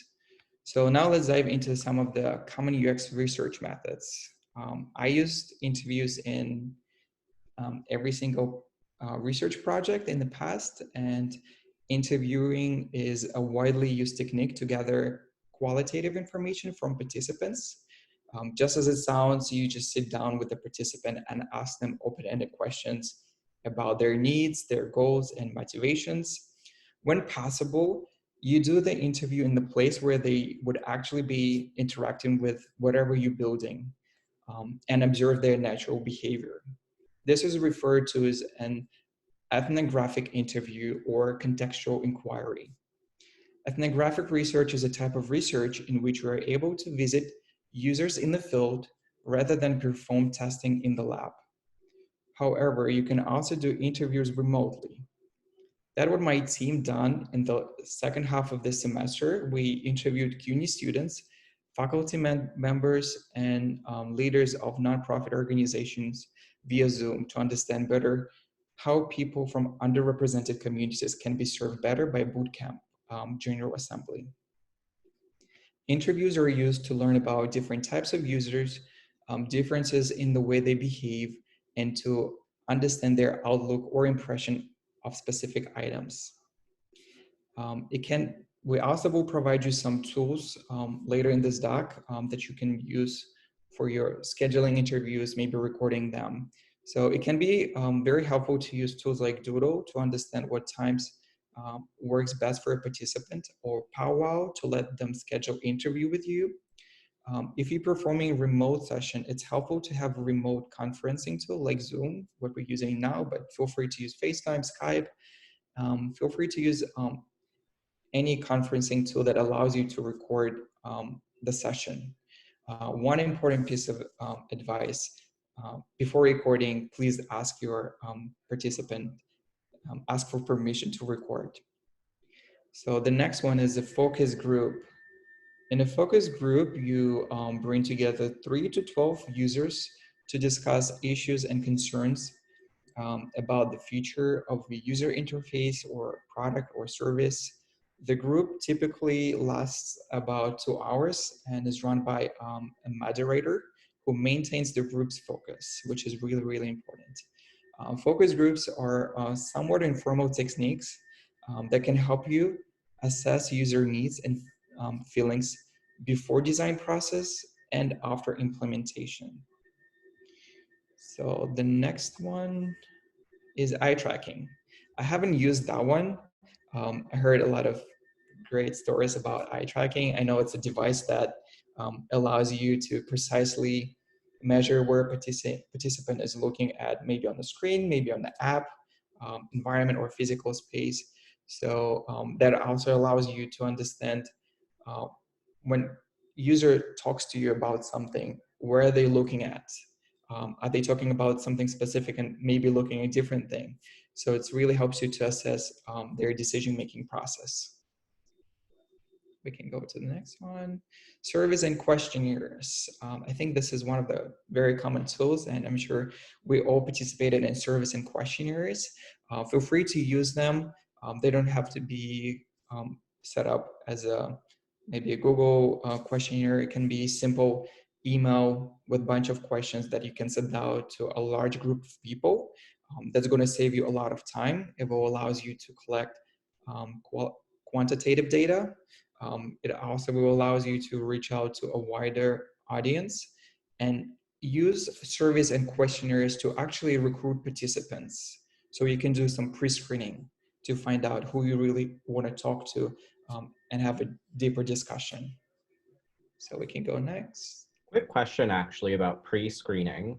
How do you make sure that you're properly screening the right people for these interviews? You know, we have this problem area. We have users that we're trying to get to. You have a survey sent out to hundreds of people. How do you make sure you're getting the right people as part of your user research, either for surveys, questionnaires, or any of these methods? I think it's really important to understand what kind of problem you're trying to solve. So then you really need to understand who you should be talking to. It can be a stakeholder, maybe someone who owns the product that you're working on, because you want to hear their opinion and hear what they're trying to achieve. It's also really important to talk to the user, people that directly using your product, or maybe a potential user, someone who is going to be interested in using your service or product in the future. And those tools like surveys and questionnaires actually will help you to narrow down people who are really interested in the product and who is not. Anything else you want to add, Perrin? Yeah, I really love how you're kind of phrasing surveys as like a screening process as well, to ask like, would you, with the urban leaf example, like, would you ever order a plant to your house? I really like the idea of kind of screening to know that you're using kind of data off of users that would actually be interested Cool. Yeah. Sorry, I'm figuring out how to get. We can go to the Next slide. Card sorts. Perfect. It's one of the great tools for you to engage with the user. I personally participated in the study that used card sorts. So we would try to, we help the company to build their website. What the card source allows you to, it allows you to understand how the user would interact with your page, or maybe like a landing page. It helps you to understand how would they group the certain items. So that's what we did for a small business that was selling, what is that? Like a gift. So we had to group the gifts, like a family gift, maybe a specific event gift. So the card sorts really allows you to understand how people group things and how they group them together. Usability tests. So this is one of the fun ones. Once you have your prototype, maybe final product, usability tests really come really handy. So you can see how the participants interact with your device. That's how I really got into the UX. So I basically was testing GS website where I had to follow some tasks and I had to complete them. And while you're completing the task, you have to speak up and say what you're thinking, what you're clicking on, why you're clicking on that. So usability tests can be done with anything like a physical product, digital product, or maybe like a service. So it can be like a scenario, what's happening and how would you react in that scenario. The next one is A/B testing. So let's say if you have two products, maybe one of them was existing product and the new product that you built, and you're trying to understand which one works better. You would perform A/B testing. You would do this usability testing, for example, on the first product. You will get all the insights, and then you would perform with the second one. Then you have a chance to compare the findings and see which website works better, maybe which button works better, or maybe form. Same with the physical products. You can create multiple prototypes. In one of my classes, we created 4 different prototypes on how to save the energy in the apartment building. And then we went and talked to students and showed them 4 different prototypes. And we kind of did A/B testing and find out how we can build the final prototype that includes all the benefits that the user was looking for. So participatory design. I haven't experienced that myself. It's a really great tool for you. Let's say if you have an idea of a product or maybe a service, you can actually reach out to people and bring them together into, let's say, a lab and give them the tools and give them the chance to create the design, maybe create a product, give them stickies, give them a bunch of paper, pencils. It's basically asking your user to create the product. And then you have a bunch of different prototypes or maybe ideas. You can combine them all. Then you can do A/B testing. You have multiple prototypes. So it's basically engaging with your user directly and ask them to create the product. I'll actually pop in here. I've done this one before. I absolutely love it. It is so much fun. I know we're all in quarantine, but if you have your family members around and they're kind of your users, yeah, or you could just find someone that you're in quarantine with and do this method of just like later in the process, like co-creating, co-sketching, print out some little phone screens that they can draw on, share your research with them and have them create stuff. It's just a very user-centered and fun part of the process. Yeah, cool. So we mentioned a lot of methods, but obviously you don't need to know all of them. I don't know all of them, and you're probably not going to use every single one. Just pick the ones you really need for your project. And one of the important ones is the interview. As Perrin says, this is the bread and butter of the user research. So we're really going to discuss a little bit more of that in depth. So writing interview questions can be complicated and overwhelming. However, once research goals are in place, they should help you to navigate in the right direction.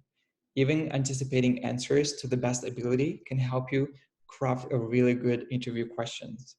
For a successful interview, it is crucial to prepare a well-ordered set of open-ended questions and simple yes or no questions. Use open-ended questions to get insight on the topic, and simple questions like yes/no questions as a follow-up questions or to gain quantitative data. Generally, I recommend using open-ended questions on how and what to solicit feedback that explores users' general attitudes on the problem. And now we'll go through a few tips on writing research interview questions. So the first one is using dialogue-provoking interview questions, like how does the user engage with your product or service? Then you can ask a follow-up questions. How does the engagement end? So really asking dialogue-provoking questions allows you to get more information from the user and really allows you to ask more follow-up questions. You also should try to avoid leading questions, such as, why do you like using the site or service so much? As you can see, this question suggests that the user liked to use the site. A better question will be, what do you use the site for? We all know if someone asked this question, we would definitely say everything good about the website or maybe a product.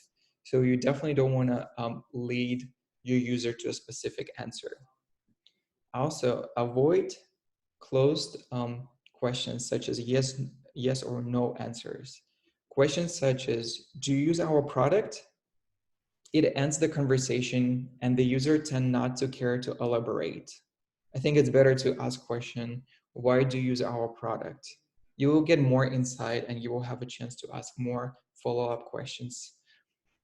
And not the last one, there is a bunch of different tips. We also have a doc for you with different tips and article to read on. The last one is prepare more questions than you believe you will have time to ask. It will be very handy if you get a participant that needs prompting in the form of follow-up questions. Or maybe if you finish up earlier, you have a chance actually to ask some additional questions. So more questions, the better. And just remember, it is essential to have a list of questions prepared before the interview. And it's okay to think about new questions while you're talking to the participant. A planned list of questions for the user ensures that you will have you will be able to give you will be able to go over questions with your teammates and stakeholders before talking to the participants. It's also going to help you to remember to hit on all of the topics during the interview. It will help you come up with clear and non-leading questions and also get a feedback from your teammates. Make sure you're not creating leading questions. And it will help you to overcome your stress by having questions on hand to refer to versus when you don't have questions on your hand and you have to come up with questions right on the spot. So I believe the next slide will be, here's the guide to a kick-ass interview. Definitely before you jump in writing your questions for your project and doing the interview, make sure read through all the tips. It's going to be really, really helpful. And always try to create a guide for your personal interview. Where you're going to meet, what time you're going to meet, what's the user's name. Make sure you greet them and all of the best practices you will find in this article.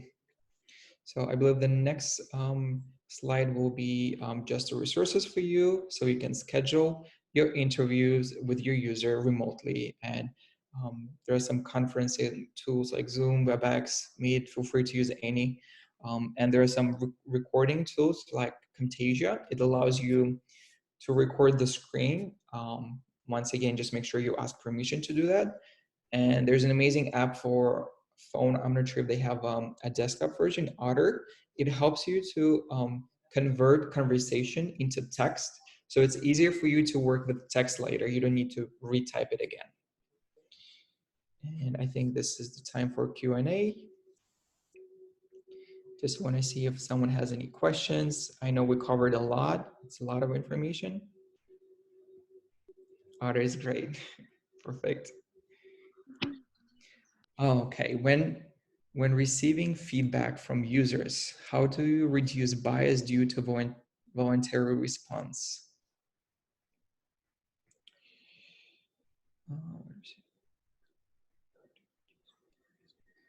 Perrin, do you have any suggestion on that one? I can't see the chat. Can you re-ask Yeah, the I'll read it question? to you. When receiving feedback from users, how do you reduce bias due to voluntary response? Reduce bias. I think that you just have to ask was someone going to speak and clarify? Go ahead.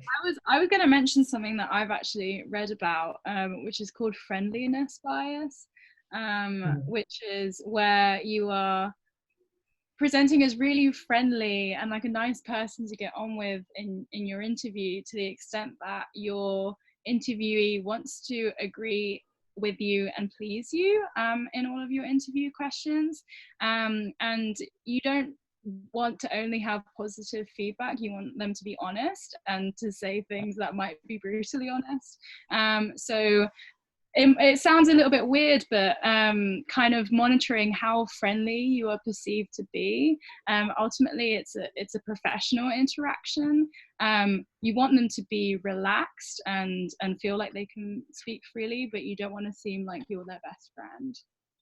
100% agree with that. I was actually running some remote studies last summer with Google, and I remember my first study, someone said something like, oh, I'll click here. And I was like, cool, phenomenal, because I'm just an energetic person. And the feedback the researcher gave me afterwards was like, it's nice to be affirming, but words like gotcha, I understand are better because it doesn't make the user feel like there's a right or wrong answer.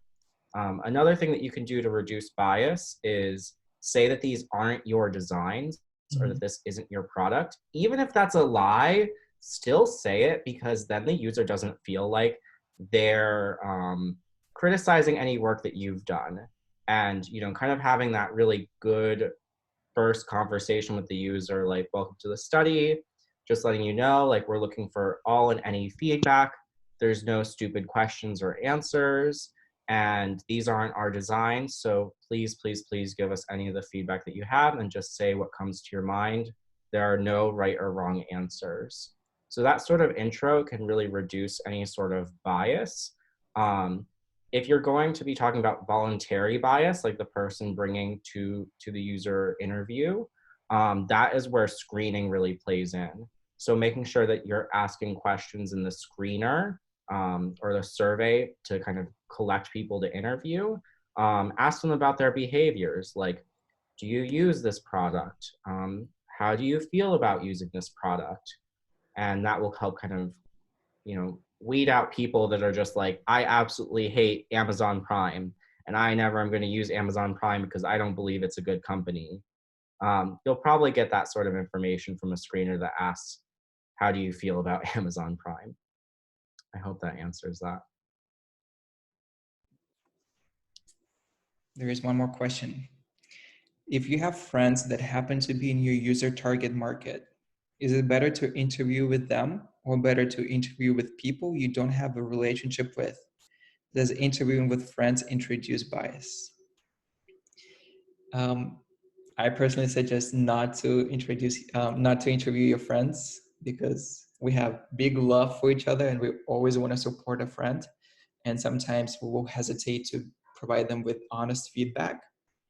So I would say maybe try to avoid talking to your friends. Also maybe like family members. Try to find people that are neutral to you and neutral to your product and the service you're creating. But as a last resort, you definitely want to talk to your friends and family members to get their feedback. But also highlight one more time that it is important for you to get as honest feedback as possible, because it will help you to grow. It will help you to create the best product for your users. Anything you guys want to add? Yeah, I would agree. Just you know, it is really hard to find random users. If you want, please use our feedback channel on Slack and be like, hey, does anyone have a friend who has a dog, or anyone who has a friend that's addicted to their phone that you could connect me to? That's a great way to like find a friend of a friend that doesn't know you. And happy to kind of be a resource for facilitating those connections for your interviews. Facebook groups are a great place to post. Fun story, actually, I remember I really had to do user research on a transit system back when I lived in Sydney. And I remember wanting to get random people. So I just set up like a Tinder and I was like, cool, if I match with someone, I'm just gonna ask them really nicely, can you fill out my survey? I'm a really stressed university student. And I got so many responses, guys, like, and there are complete randoms as well that live dispersed across the city. So feel free to get as inventive as you want with finding new users and people without bias. Yeah, I encourage you to be creative and take advantage of that everyone is at home right now and everyone just sits on social media. Definitely utilize that to find people that you can talk to. Use Facebook, LinkedIn, Instagram, anything. One more advice I have, when you prepare this guide for your interview, it's always good to have a dry run with maybe a family member that can pretend that they're listening to you so you can actually go over all the questions. Maybe you want to record yourself as well and see what needs to be fixed in your questions. Also, your first interview is not going to be perfect and you will learn a lot from that. So don't feel like you're failing. No, it's not. It's just interviews takes practice. And sometimes even after 20 interviews, you still have some problems doing the interviews, maybe with one particular person, or maybe it's just a one particular project. So just keep practicing more and more and you will get really good at that.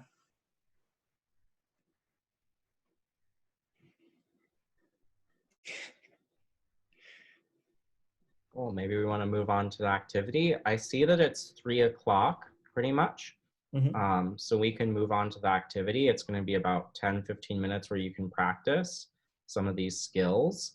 They will be in breakout rooms. So if you're able to stay an extra 15 minutes, want to meet some new people and practice interviewing skills, this will be a phenomenal opportunity. Otherwise, you've got the design jams on Monday, and I think we'll send out a little bit of office hour information. At least I'll have some office hours. Aleksei, do you want to take us off to the little activity? Yeah, so I hope everything was helpful, and we're going to use this activity to actually, maybe for some of you, write your first interview questions. So why don't we just spend about 5 minutes right now? We're not going to break you into the rooms.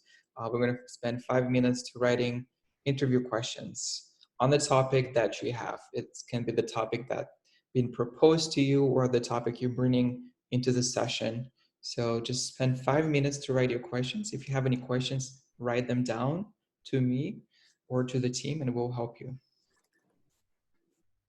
So just to re-clarify, if you're feeling comfortable with a certain prompt, start brainstorming some of the interview questions that you want to target. And in about a couple minutes, we'll throw you into breakout rooms and you can practice interviewing with some other members in the design community. And if you have any questions on a specific research question that you're coming up with, Aleksei and I and the team are here to help out during these couple minutes. Should I add people to rooms now? Not yet, just give them a Okay. few minutes to write down the questions before going in for interview.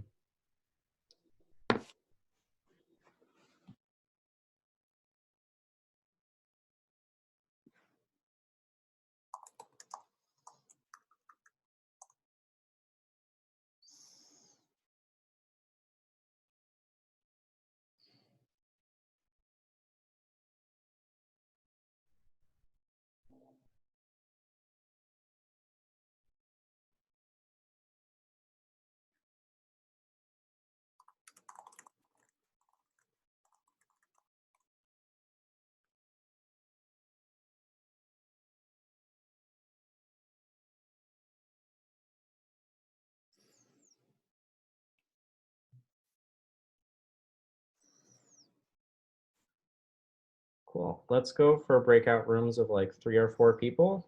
Lydia, if you can throw them in. And feel free to pop out of the breakout room if you have any questions.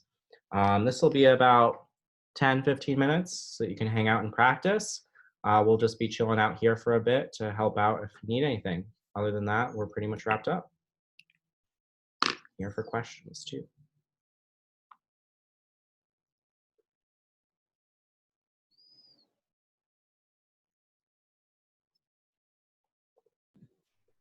I'm gonna join one of the breakout rooms. Is it okay?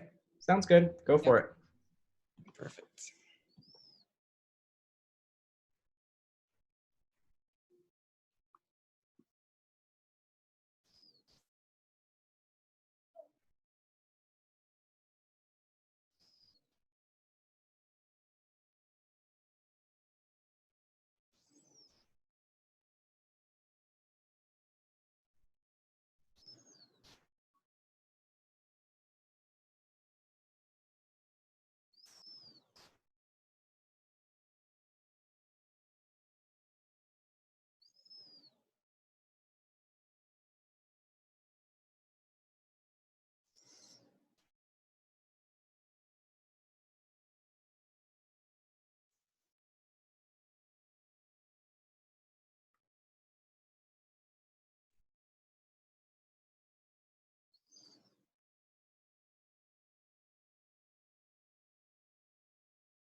How much longer do we want to, how long do we want to run the breakout rooms? Till 3:10?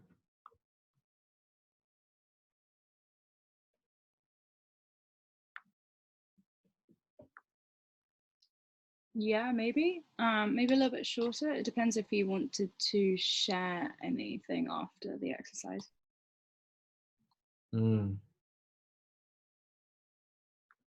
Maybe go to 3:08. Yeah, Have I everyone think. return and then ask if they had any final questions. Yeah, agreed. Cool. For the time zones, do we have the when to meet up? No. I will do that after this call. Cool. We can have a little quick meeting if Yeah, y'all are free. let's do that. We can do the little feedback survey and time zone stuff.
Oh my God, I found the chat.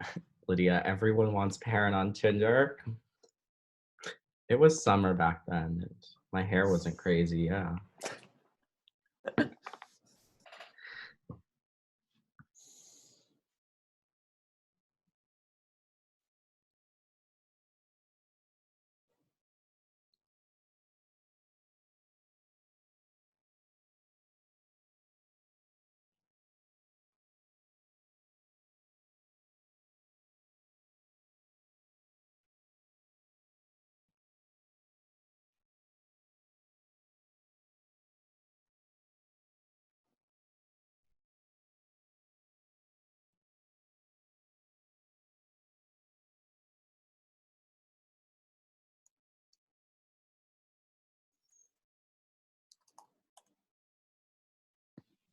Shall we send a call out to bring everyone back? Yeah. Okay, 10 seconds. Maybe just also send out a quick message saying if you want to keep practicing, you can share info. Can I just call everyone back? Yeah. Okay.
Cool.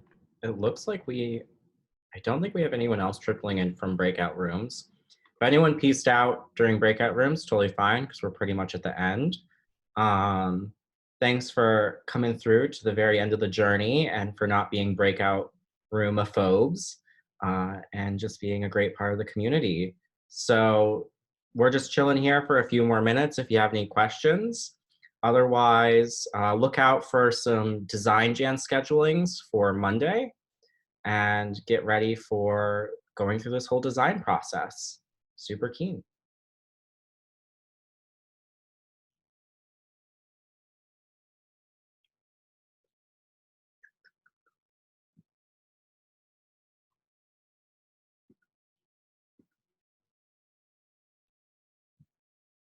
Perrin, I had some questions about your SWOT methodology or technique.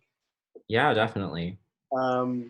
So I, in the breakout room, I shared like an idea I had or had been developing for a long time now, because I saw that I thought that a lot of products that try to teach people languages do so in a very limited window of proficiency. They usually like get you very, very shallow understanding. And it seemed like a lot of apps that are on the App Store that come out, because I download every new language learning app, they all try to do a different gimmick as to what might be, I guess, interesting at the shallow level. So when it comes to using like the strengths, weaknesses, and then I especially like the opportunities. Yep. And if I want to identify, especially in like to do the competitive analysis, something where I'm trying to show that there's opportunity in the deeper part of like understanding, understanding what someone's saying to you on a like an idiomatic level. I like, how would you perhaps go about differentiating between, in language learning, there's like levels of proficiency, but maybe in another use case, it's like, I don't know, what stage of a the life cycle of a particular activity something is happening, or anything from cooking, right? We saw that company that develops the seeds but doesn't, Monsanto Right. also sells seeds. I'm curious, like, how you would apply it to something where it isn't so strict as like Google does documents and onboarding, and like Dropbox does documents and onboarding. Yeah, definitely. I think, your grid that you do your competitor analysis in is super flexible. And so we identified patterns to show in our grid, and whether or not we were doing those patterns. You could try identifying, deeper emotional connections, or deeper, I guess, like you can identify and assign like the level of technicality or deepness that these apps go into the language, and you can self-evaluate that. I'm trying to think of like what proof / metric you would use and how you could incorporate that into your analysis. But definitely, I think having a column talking about how deep does this go into the learning process would be really impactful. And I think obviously you're getting at a key insight here that is something that not a lot of products are doing. So definitely include a column and just figure out what metric to measure that by. Do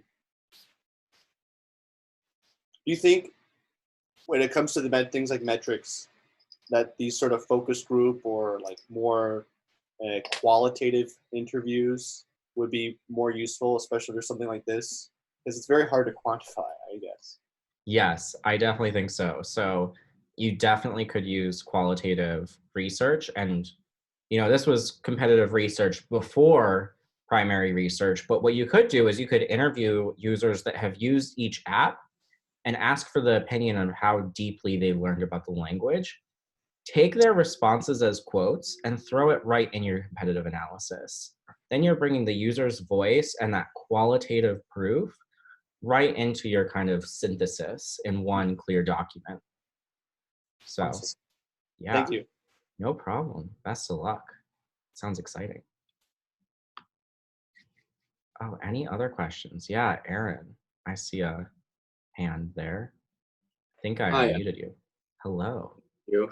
I just wanted to ask whether or not you think that like a lot of this is much more of I wouldn't say like elementary school teacher approach of like knowing a bunch of different subdisciplines is much more effective than having any one niche, or do you think that because the field is becoming more saturated, maybe having an expertise in a certain like, I don't know, psychological component of research, or is that more effective now, or do you think it's still kind of a more jack of all trades is the best approach to understanding how to go into research?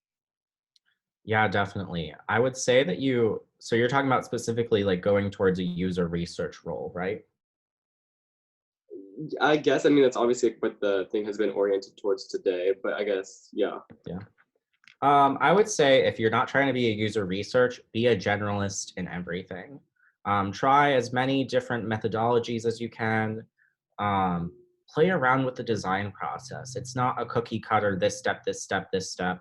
We're kind of presenting it that way a little bit this time, just so that it's a little bit more manageable.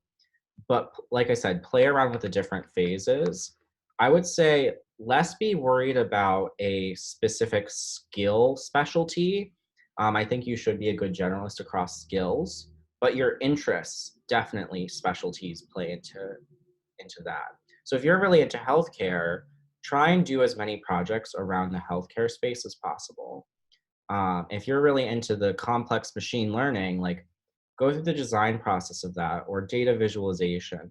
So I would say niches play less around the skills that you have. I think everyone should be a good generalist to play as a team, but more as your interest in what drives you as a designer project-wise is where specialties could really benefit. All right, I guess what I was coming more at this is like having a liberal arts background more important, or having like a psychology, like if that makes more sense as a question. Like, because I feel like in terms of this, he was talking about being able to read people, and obviously research and stuff like that has a lot to do with the specific being able to understand like I don't know. I guess it doesn't make sense of the question. It's fine. No, I get you. How do I put this? No one cares what degree you have in this field. they more care, can you do the job? So I think practicing the skills matters more than what you study. It is a very pre-professional and practical field. So I would say study what makes you happy and what you enjoy, and find a way to bring design thinking, the design process through that lens. And take a psych class here or there if you want to be a better researcher and understand people better. But there isn't like a cookie cutter requirement, like you should do this field in order to be, it's not like being a therapist where you need your PhD in psychology. Though PhDs really help if you're trying to be like a hardcore user researcher, on a side note. I hope that kind of helps. Yeah, I'm just really bad at orienting questions. No, there's no, as we said today, there are no stupid questions. So feel free to keep following up. Happy to answer.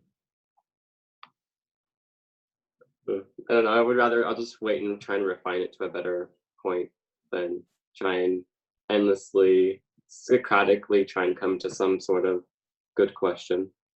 No problem. Slack message me once you figure it out. Or we can set up a little hangout office hour, whatever, and get to the bottom of it. Have fun refining your question. It's like user research in itself. Okay, thank you. No problem. Any other questions before we close out this meeting? It is 3:17. Wow. Nope. Just got some people hanging around to hang around. Cool. Lydia, I would say let's end the call. We're at the end, and let's hop on a separate Zoom call. All right. Thank you so much, Perrin. See you all next week. See y'all next Bye-bye. week. Peace out. Thanks. Bye.